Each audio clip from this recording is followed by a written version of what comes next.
Yeah, it's gonna be awesome. We're gonna fuck them right in the ears with anime. That seems violent.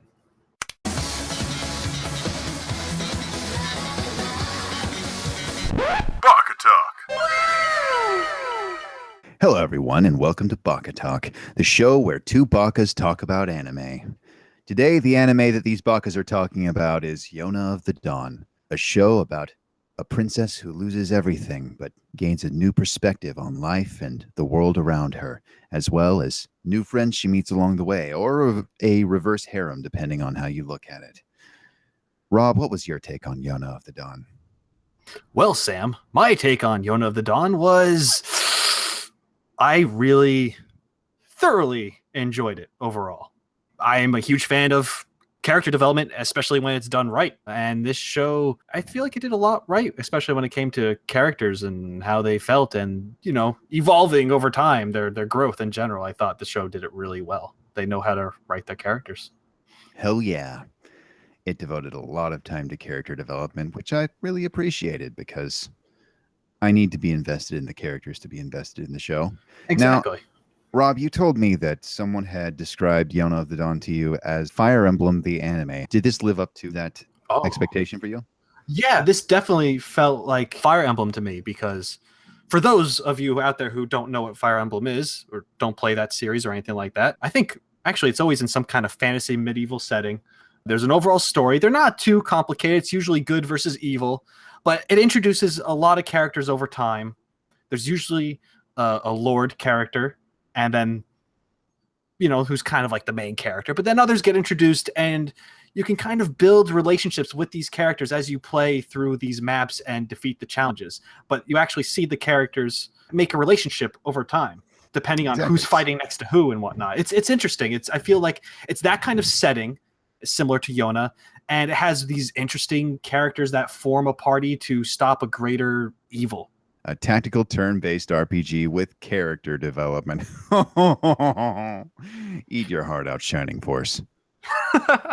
I felt the same, although I've only played a little bit of Fire Emblem. Okay. Yeah, I felt similarly about it. And as long as we're talking about how much those characters were developed, we might as well just get into the characters themselves one by one. I think that's a great idea. What say we subvert expectations and save the title character for last? You mean Yona? No, dipshit, I mean the Dawn. No, yes, I mean Yona is the Dawn. Oh, shit.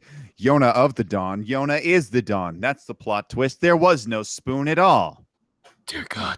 But yeah, let's say Yona for last. Instead, let's start with, how about we start with some of those dragon characters. There's some legendary dragon characters that get introduced. Love me some dragons. Yeah, me too. And I for the most part enjoyed the idea behind these dragon characters that exist in this world. I think it was an interesting concept. Sam. Yes, sir. What did you think of Gija, the white dragon? Gija was interesting. There wasn't as much to him as some of the other characters. He was pretty straightforward. He was raised by his village to basically serve this role of being loyal to the red dragon whenever Hiryu would appear. And of course, it was Yona, or at least believed to be Yona. Right, the red hair, royalty, all that stuff. Well, yeah, and most tellingly, the sort of activation of his dragon blood. Yep, they certainly had that going. Yeah. Honestly, he didn't do a whole lot for me as far as the characters go. Right. But he was interesting enough to be likable. He added an important dynamic to the party as a whole.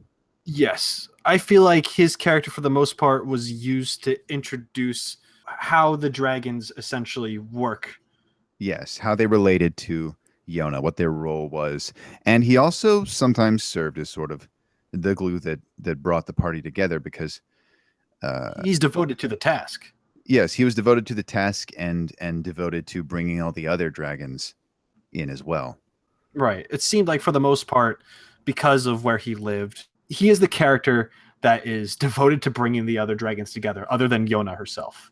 And he did have some interesting elements to him. Like, he was sort of raised in the lap of luxury to an extent, Yeah, and was he's sort of yeah, unprepared for the world around him, which gave him an extra way to relate to Yona at right. times.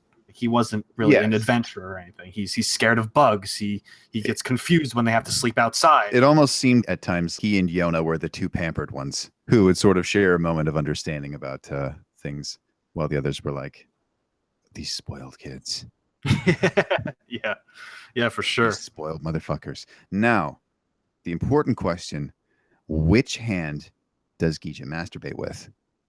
Think about it. I'll Ooh, give you some time. okay. I want to think it can't be the scaly one Oh, because it would be chafe. so coarse. Yeah, it would chafe. But however, if he had access to lube, it might be interesting because it's so much stronger than the other hand. I'm not 100% sure on. Let's see. Is it his right hand? Yeah, I believe it was his right hand. Then he might do it with his left hand. Oh man. I mean, there's no computers, but usually most people are right-handed, and that's their clicking finger when it comes to working the mouse. I'm just saying, I don't know what it's like in places where there aren't computers. Yes, Maybe he switches that's it up. true. Well, it would be interesting. It would be interesting to know. I would personally like to see. Um, I mean, you've definitely it's okay, Rob. triggered my. You don't have to dignify that with a response. I don't really expect you to. I'm morbidly curious now because now it's an important topic.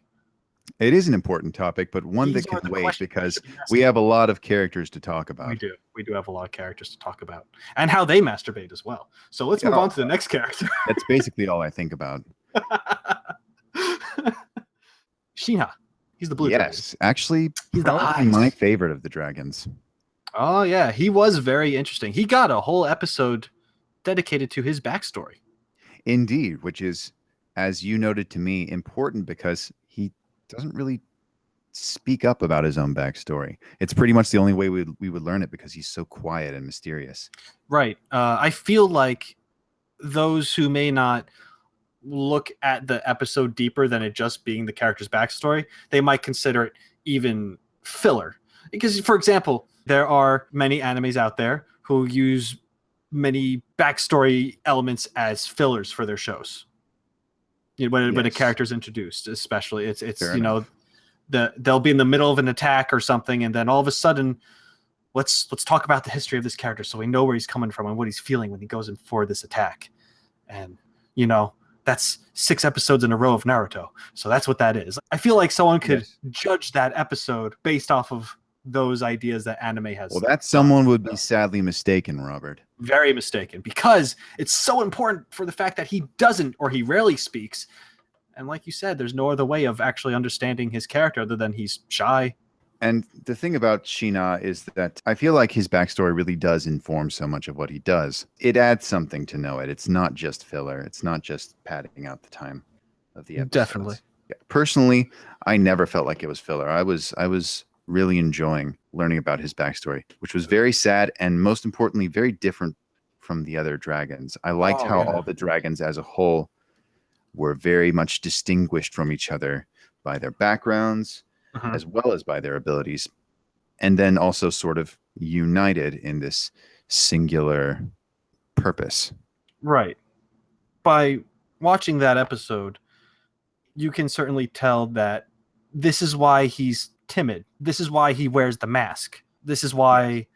And a bitchin' mask it is, Rob. It is a bitchin' mask. That's a cool mask. I would like that mask. Well, you should cosplay as him, and then we can all know what a nerd you are, you Baka. And I could show it here on this podcast, this audio podcast. I'm actually wearing the mask right now. I just got it. If you're going to be Shinha, you have to be quiet when you wear the mask, Rob. Shut up. How am I doing so far? That's very convincing. Thanks, man. I applaud you. So Shinha is talking again. I don't want to carry this by myself. We all know where that will go if I'm allowed to talk too long. Yep, that is true. Not anywhere good.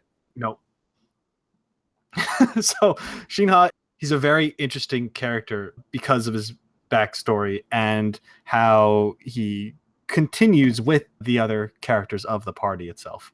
It's not just like, oh, he gets over all the things he went through, and now he's talkative and with them. Like, no, he still has his quirks. He's still quiet. He still wears the mask for the most part. Like, he's still that character, but now he's just with these other people and not all alone, which is interesting to see.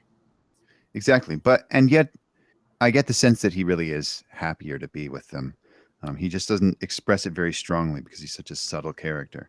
Yes. Which is cool. I like that for sure. He is what I think the complete opposite of Jeha. What makes you say that? I find that interesting. As far as personality wise, I feel like Jeha is a lot more outspoken and will tell you how he's feeling, and more flamboyant, I suppose. Yes. I was not a huge fan of Jeha personally. Oh, really? Okay, now I definitely... Let's move on to Jeha, but tell me what you think. Well, as far as Jeha goes, I don't know. I suppose I was a little confused to his motivation at times. I understand just wanting to be free, but the reasons that he does end up with Yona, I suppose, is he just compelled by his dragon blood, or does he want to be there? For the others, it seems to be at least a combination of both. I feel like maybe even he doesn't know. Sometimes it seemed like even he wasn't sure. I think he's struggling with that, honestly. I feel like it's one of those things where he is fascinated by Yona. He can't tell whether or not it's the dragon blood or if he actually is interested in her as a person. I do think it's a combination of both, because initially he notices the dragon blood boiling and whatnot, but then he continues to observe her. And I'm not sure if he was worried about her well-being in general because of the dragon blood or not, but I feel like he's fascinated in general. I think he wants to see how this unfolds, and at the same time protect her, because I feel like that just calls to him for being one of the dragons, whether he accepts that or not. So I think he's interested, but then when push comes to shove, he gets involved, and he'll deny it. He'll be like, "Oh yeah, I've been sleeping and been playing with women and all this stuff. Like, I'm not worried about where she is and what she's doing." And everyone's calling him droopy eyes and calling out his bullshit, because like, you're not sleeping at all. You're nervous as fuck. You know what? That is interesting.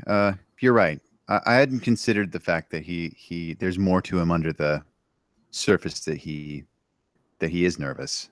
Yeah, I feel like he's definitely nervous, and he's just trying to play it off because he's trying to be that suave kind of person. Yes, and I do get tired of those lecherous, like cocky player type characters. Yep, they can definitely be annoying. And that was sort of how I found Jeha, but I suppose he is worth... Right. I feel like he's definitely a character that doesn't feel too complex on the outside, for sure. But if you actually question what he himself is questioning, because he's not sure. Like, I don't think he knows. And he's sort of taking a risk with that at the end, I believe. When he finally joins them, when his little arc is finished and he actually joins up with their party. Yeah, from that perspective, he is kind of interesting. And I will say this for him. The Arhu is a really cool instrument. Oh yeah, I was definitely impressed. He plays an instrument. That's new amongst these characters. Pretty well, too. Yes. I like that. Yeah. It sounded nice. Yes, they all had something to contribute to the group. He's the green dragon, and his ability was his leg? Yes, he could leap and I guess kick.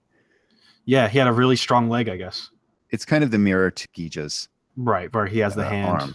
Yeah, I thought that was interesting. By the way, I would like to just take this moment to apologize if we're pronouncing anything wrong or not using your preferred pronunciation, because these characters, pronunciations and spellings for their names all over the fucking place, because a lot of them are Korean names, I think. I believe they're Korean names. Sort of yeah. converted into Japanese and then spoken by English speakers, and there are so many ways that could go wrong. I mean, we're watching the like subtitled version. Yes, and even the subtitles can't figure out how they want to spell something. Right. Some of the characters, they change the spelling of their name at least 3 to 4 times throughout the show. The series, yes. And it takes a second. Suwon changed a few times. Suwon is the one I noticed the most, I believe. Yeah. Before we talk about Suwon, yes, let's jump over to Geno, Jeno is how I saw them spell it, but it Yes, sounded but like I they're heard saying Zeno. I heard Zeno Um, as well. Zeno, the yellow dragon. I'm going to say Zeno. You can say whatever you want. Yes. Sadly, not much time was given to him, Unfortunately not. because there wasn't a lot of time left. And it sort of stood out. It was a little bit jarring because every other dragon got an arc of a few episodes devoted just to them, where we learn about them, about their backstory, about their personality, about how they fit into the group. For sure. And how I noted it is that between the dragons, Gija, to recruit him, it only took like an episode and a half. Maybe. It was like it happened in one episode, I believe. Shinha had like a couple episodes, like 2 episodes, and one of them was his like backstory, right? Yeah. As we said. Jaeha had an arc of like 3 to 4 episodes, probably. And Zeno is essentially the last episode of There for half an episode. He was there for half an episode, 3/4 of an episode at the most, which I think we will talk more about as we continue our discussion of. I will say that someone told me that is not a change from the manga. One might be tempted to assume that is because they ran out of episodes for the anime and they were like, well, we better hurry up and just throw this last dragon in so he's there. Right. That's definitely what it feels like if you did not read the manga. Which I didn't, but my friend did. Mm-hmm. And informed me that is how it happens there too. He just sort of shows up out of fucking nowhere. Which is definitely an interesting move after you spend a lot of time learning of these characters and then suddenly have a pretty important character just kind of show up. Yeah. So. And the other characters seem taken aback by that too. After all the work that it took to recruit the others, they just seem sort of like, well, that was easy. Yeah.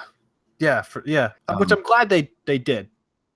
Honestly. Now, there are some things that I read about Zeno because I didn't care about spoiling myself since there wasn't going to be any more of the anime. However, since we're just viewing the anime, I'm not sure if I should delve into it. What do you think? We will dive into it later if necessary, I believe. But for now, let's just focus on the anime. We can bring in outside media at a later point. All right. We also did not watch the OVAs. I feel like we should mention that. We did not watch the OVAs. We did because I know there are 2 which deal with Zeno's backstory, and we did not view either of them. We did not. We are horrible reviewers. Horrible human beings, really. Just complete disgraces. I mean, we don't pretend to be anything else. We openly call ourselves Bakas. That was the selling point. Why are you listening to this? We're owning up to us being unintelligent right now. You should appreciate that. Moving on. Now let's talk about some of the other characters. How about Yoon? Ah, yes, Yoon, the pretty boy. As he was very keen to remind everyone. He was a very handsome young man. I believe he actually said Bishonen, which would mean that he was a pretty boy. Yeah.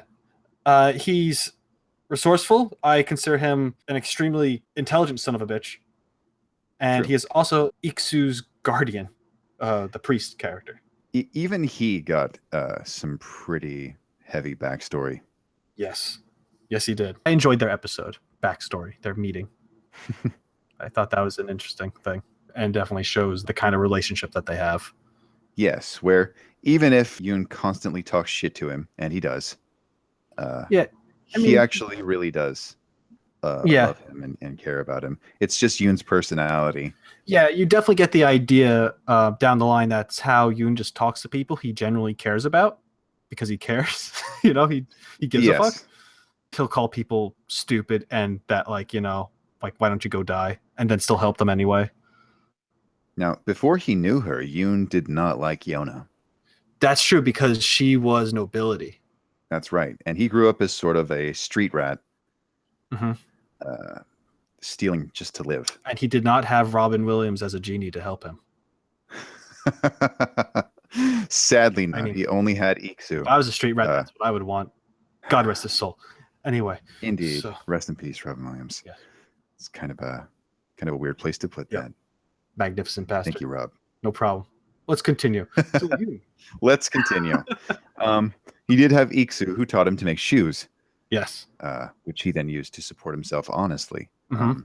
But even though he doesn't live on the streets anymore, he has not stopped being a smart mouth piece of shit.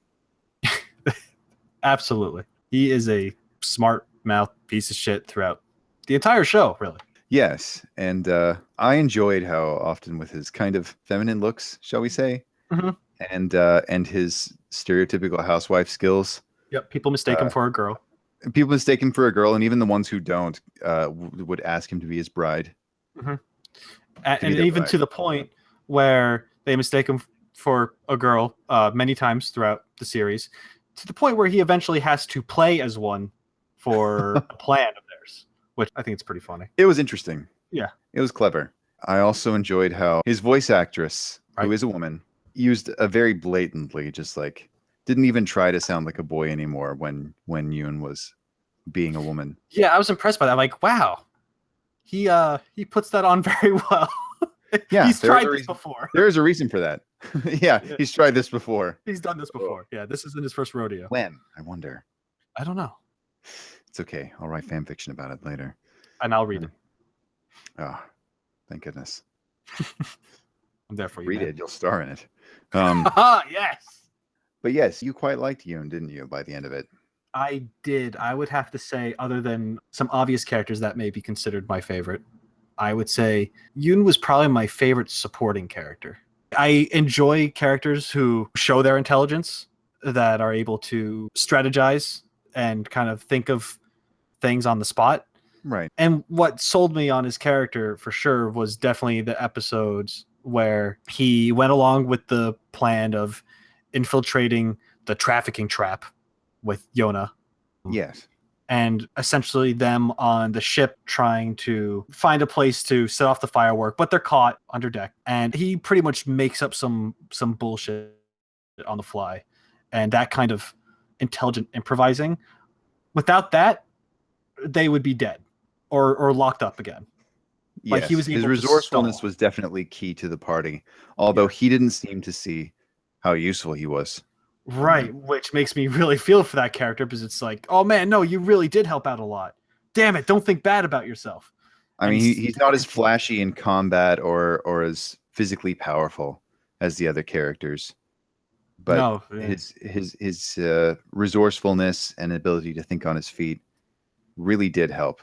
And of course, I like how he almost functioned as like a team mom almost at times. Just because he was so used to being Iksu's mom. Yeah, pretty much. He's a character that definitely has his shit together mentally for the majority of the show. It definitely comes in handy throughout it. He knows medicine. He essentially saves Yona and definitely Hawk's life. Yes. And because of his resourcefulness during the whole trafficking arc, they're able to succeed. Agreed. I feel. Yes, definitely. So I think he's definitely an important character, and he's interesting, and he's not just another badass on the field that has sick fighting moves and a style. He's and the it's guy important to have that person. No war would be won without doctors and cooks and people like that. He's essentially filling the role in a party where, no one wants to be the healer or the support class, really, in that way. Yeah. But he is that, and he does it so well. And without that, you can tell that they would be screwed on multiple occasions.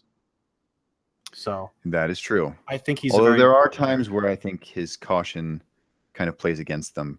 This is true. There was that one time with the child who ended up getting killed. Yes. And they might have done something if Yoon hadn't been so overly cautious. It's just those survival instincts from living on the streets. Right, exactly. He was like, this isn't our problem. We got to keep moving. Exactly. Which is logical. But it's logical, and I wouldn't blame him for it. But at the same time, it is, probably the reason the tragic thing happened. Yeah, it definitely led to something very unfortunate happening with the death of that child.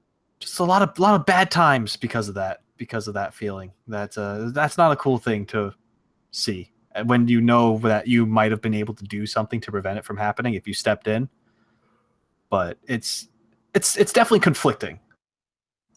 Yeah. Like if they did step in, would they have been screwed from then on out in this place? It is a good question. They might not have had the opportunity to recruit Jeha, because they would have had to leave. or infiltrate that boat.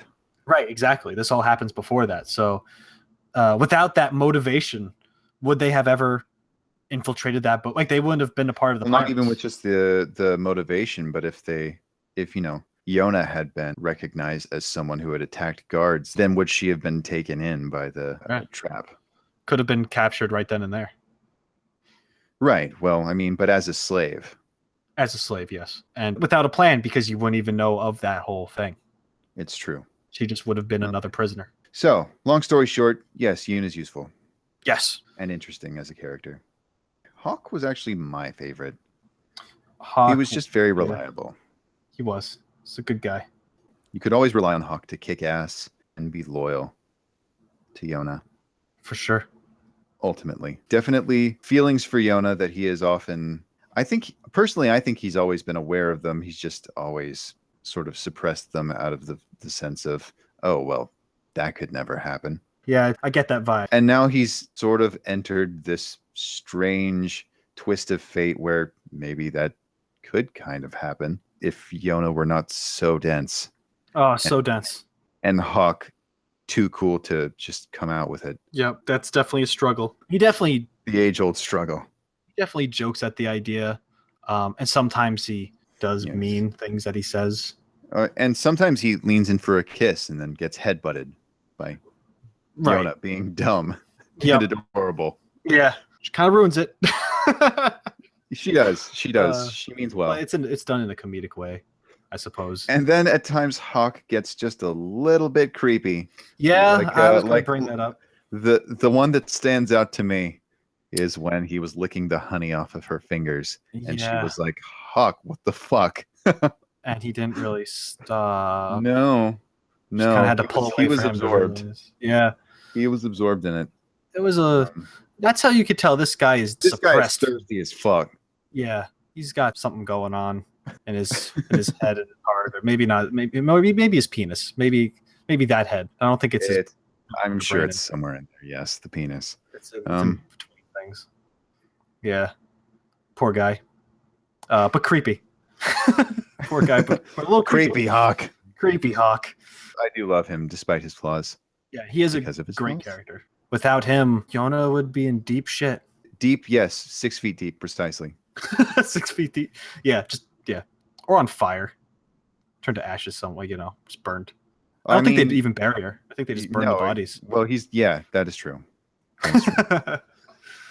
Yeah, dead for sure. I think that the real hero of this series is Minsu. He is the little servant boy. I know who you're talking about. I forgot about him until you said his name. But when you said his name, I was like, oh yeah, that guy who nobly sacrifices himself. Yep. And that's all that needs to be said about him. He nobly sacrifices himself. That is all that he does. Yep. But if he didn't do that, I mean, he also fires an arrow that badly misses. Yes. It's pretty pathetic. Yeah. But he tried. He tries his best. He tries his best until he's done. Yeah. And that's okay. Also, rest in peace to Hang Dae. Yeah. Poor, right. I can't believe he died so young. Do you remember him? I do. He was the guy that wasn't actually he was dead. He was the guy who they kept talking about him as though he was dead, and he kept insisting that he was alive. Right. They even dragged him off saying that they had to bury him. Yeah. And he's like, I'm still alive. That's what I thought you were talking about. Just of course I was fucking talking about him. All right. So let's move on to the next character. Oh boy.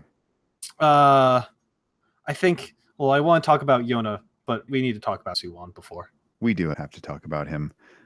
Which could lead into Yona because, things. Suwon is a very skilled politician and an intelligent ruler and a despicable human being. He is an asshole. Yes. And I guess I can understand part of his original viewpoint if he was motivated by vengeance to kill Yona's father, and Yona's father was not a very good king. I think that is something that we see. That is sort of a theme that gets hammered in throughout the show. Yeah. Is that being a good person does not make you a good leader, and being a good leader does not necessitate being a good person. Yeah, that's exactly my thoughts on his character.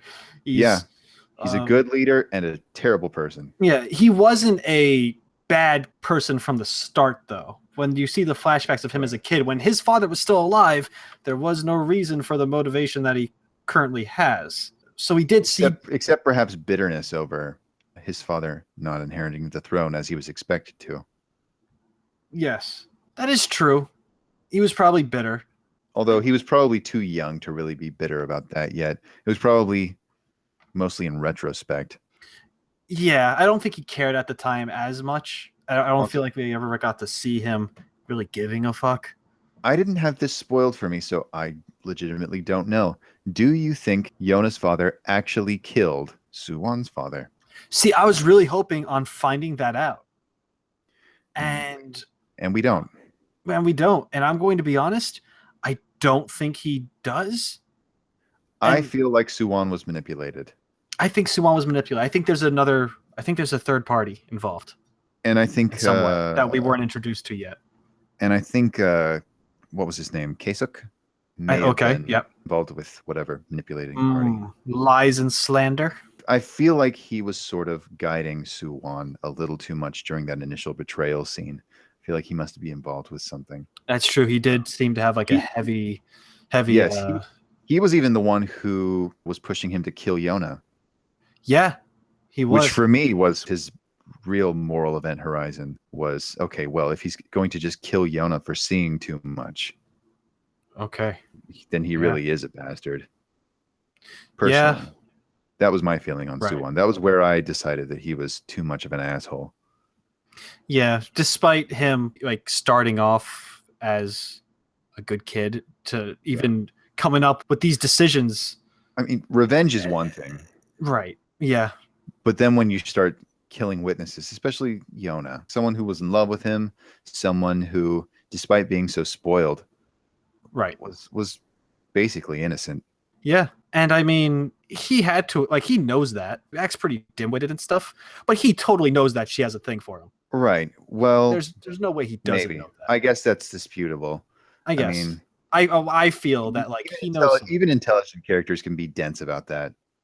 It's true. And he was sort of not allowing himself to see her as a woman, as he said. Right. Even so, Suwon is definitely shown to be intelligent. I guess he can be kind of naive. Uh-huh. Yeah. And I do feel like he was being manipulated, but still. Yeah, there's definitely some manipulation going on in the background somewhere. He did do terrible things. However, at the same time, like you said, he is intelligent and he's a decent leader thus far. He's done good things as far as being a leader goes. Yes. A skilled politician, and he revitalized the Earth Tribe's economy. Yeah. In like the course of however long he was there, right. A few days. Yeah. And this is the kind of stuff that I really like about this show, because it goes back to, you know, all this is character development that we're talking about right now. And this is a character that we hate from the bottom of our hearts because of what he fucking did. Yes. But that makes him a good character because he's selfish and he did his thing and it was bad and he's being manipulated obviously by something or someone, but he's still doing good on a grand scale. He's a very complex character. He's a complex character. He seems to still care about Yona to some extent too, from that last scene with them together. Mm-hmm. Where she was debating whether or not she could actually... well, I don't think it was a debate. I think she, despite her best efforts, still cares about him too. Yeah. I think she wanted to kill him. Right. I think so too. But they spared each other because they feel something. So Yona doesn't seem to have the heart to kill Suwon. At least at this point in time in the story. She grabbed his sword. She wanted to draw it and run him through, probably, but something stayed her hand. And not just him. He also stayed her hand, but he did. It didn't seem very firmly. Made some kind of physical contact, but as far as hand holding goes. It's true. So what do you think of Yona? Like her character progression and whatnot? Like I really enjoyed her progression. It was not extremely fast, which is really a problem with some anime, is that they really want to make their characters into the hero a little too fast. Hmm. She took her time. She practiced with her bow every Yeah. night, as we saw, until her hands were rough. Yep. Yeah. I really liked what they did with that because, if you take a character who's been pretty much pampered her whole life, she never touched a weapon before anything before this adventure. No. She grew up spoiled, as you probably would if you were living this kind of lifestyle. And to see her transform from the stereotypical pampered princess into an actual person who can defend themselves, And the people around them. right, and the people around them, like that's they're doing really good. They were doing really good with her character. I really enjoyed how her eyes became so fierce and people were Ooh. taken aback to look into her eyes. That was a Yeah, consistent thing that happened that was that her glare was like, whoa. She had an intense, piercing stare. right. And they're just Um, like, this isn't the look of some precious little girl. Like, this isn't the look of some princess. This is a fucking warrior, and I'm scared. it was an intensity that was sort of born from that night when she lost everything. Yeah, and that was really, Or maybe always there and then just revealed. yep. It's definitely haunting, especially for those who she looks at.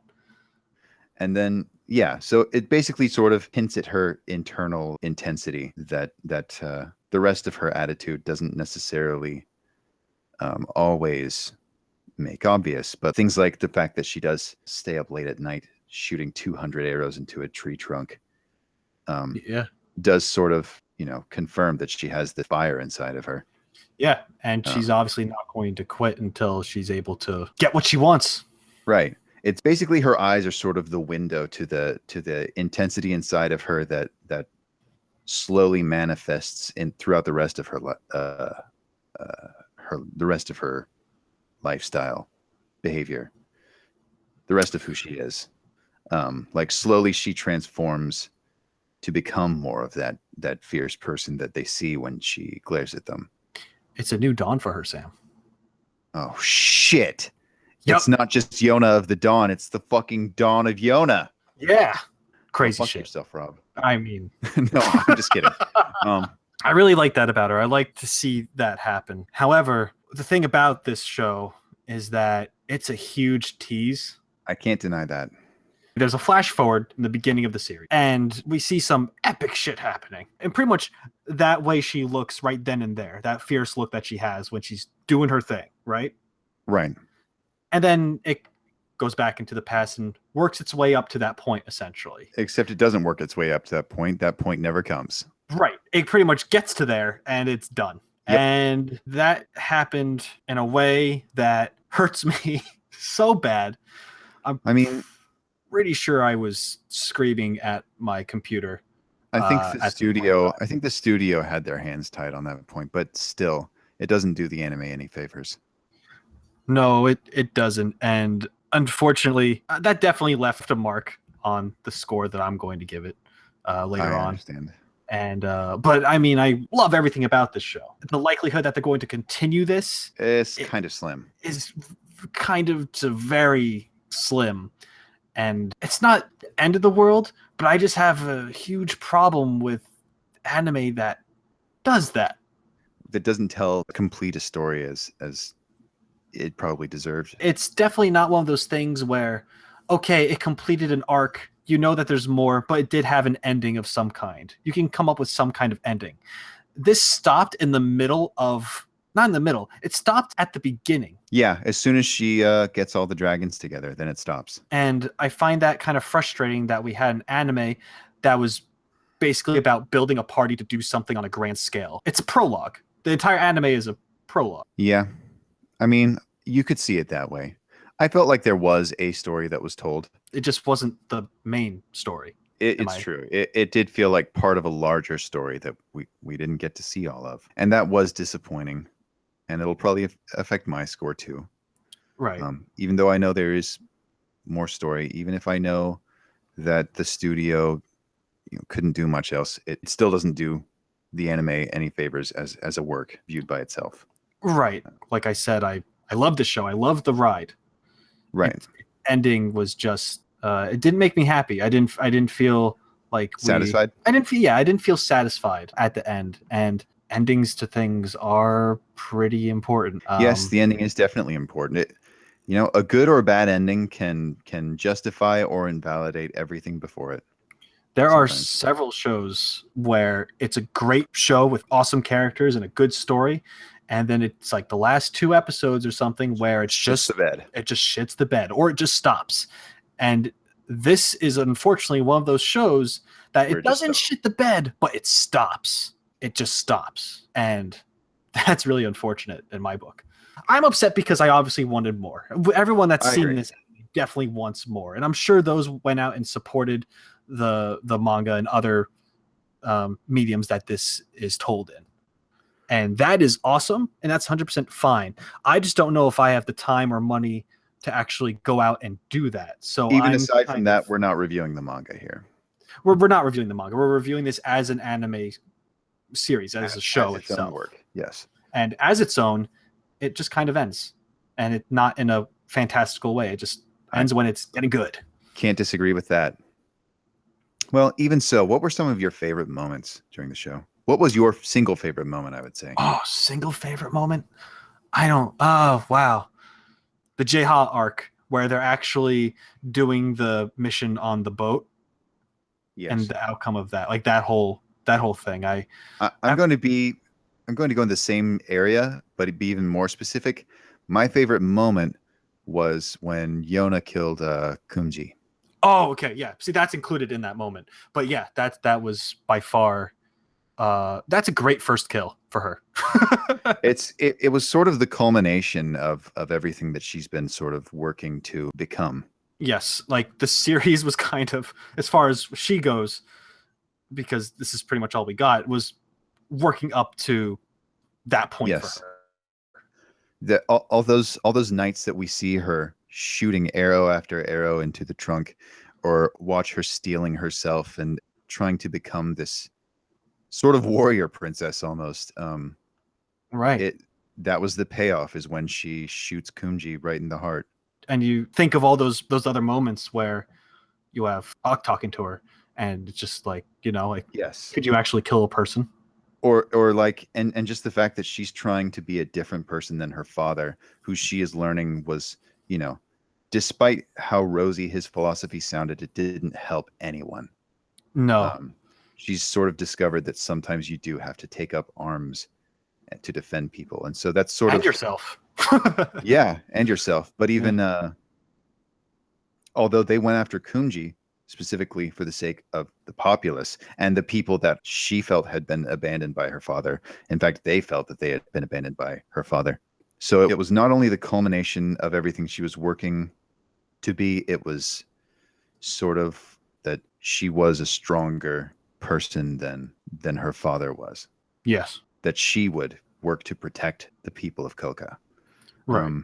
Which is very cool that she kind of, still loves her father, realizes people have a lot of issues with him, and she wants to make a difference in what she believes is the right way she should do it, especially at this point in her life and what she's going through.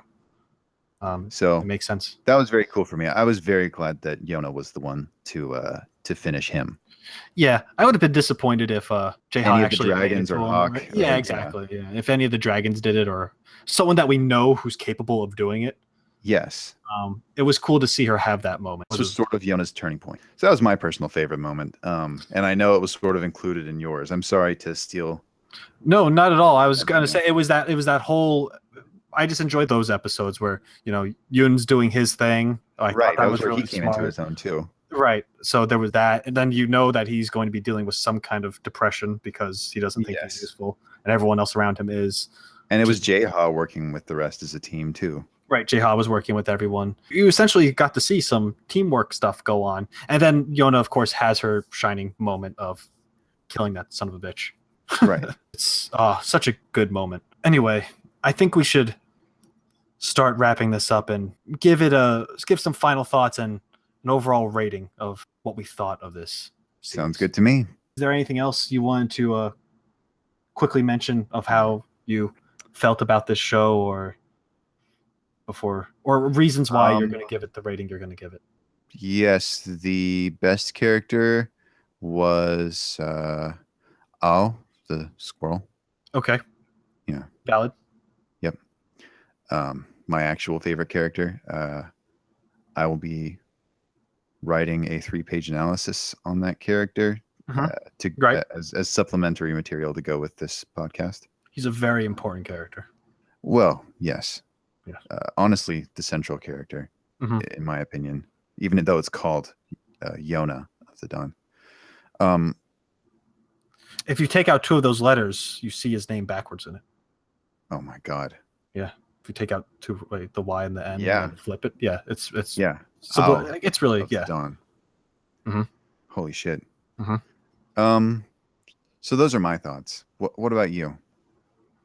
I enjoyed the Uh-huh. my favorite character Oh. was guard number 3. Strong performance from guard number 3. It was really cool when he was like when Hawk hit him with the blade. It Very really convincing. convinced It it, really yeah. sold me on Hawk, actually. I was like, oh man, that looks painful. I'm not sure if I would have had the same impression of the series without that real verisimilitude to the Hmm. performance there. It really, really sounded like I imagined someone would sound were they struck in such a way with a naginata. Yep, absolutely. We do realize that there are other characters in the show that we just can't get to. Speak With for the yourself. I timing. don't realize that there are any other characters. I fervently deny it. Well, there's Mundiok, Doesn't sound familiar. the general guy. It's all No, right. doesn't ring any bells. Grandfather. Okay, no, we don't have to talk about it. It's fine. Um,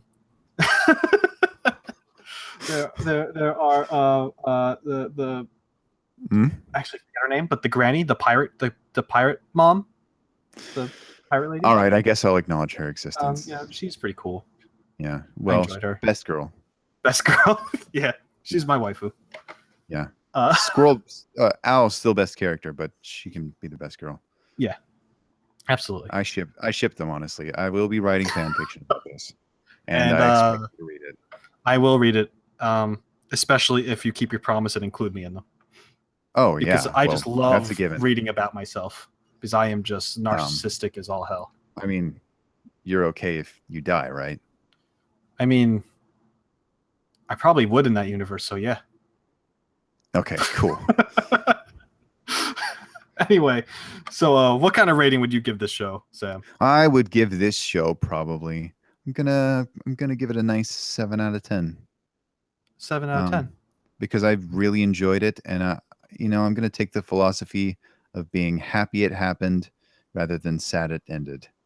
Oh, that's a good philosophy. I know I could have had more of it, and that does, it does deduct from the score a bit, but I really liked it. I thought the character development was very strong, and I liked everything that happened. All right. Nice. My rating is, I was going to give this a 6, but I think I want to round that up. I was going to give it a high 6, but I want to round it up to a 7 myself Oh wow. because when I look back on it, I really did enjoy watching the show, and the fact it ended in its way made me want to see so much more.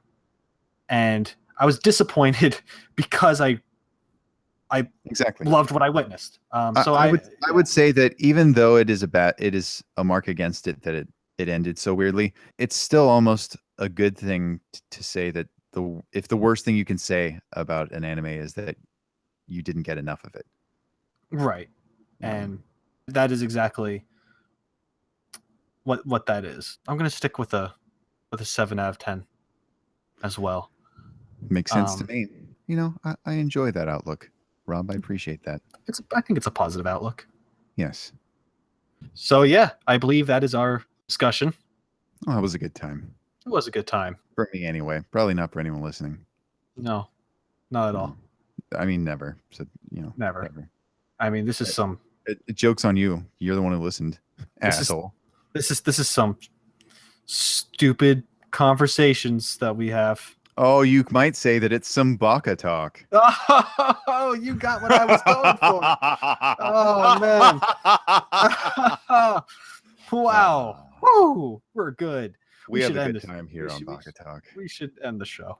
So I hope you enjoyed our discussion. Join us next time on Baka Talk when we talk about Handshakers. Actually, yeah, that's what we're going to talk about. Oh my god!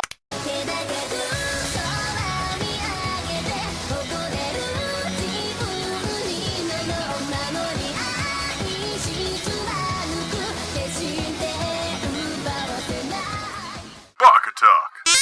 You're gonna have some editing to do later, my friend. Yeah. Congratulations. Well, I know you love it, you masochistic son of a bitch. I do. I love doing tedious work. Oh, I'm sorry. Don't be. I love it. All right. This is so hot. All right.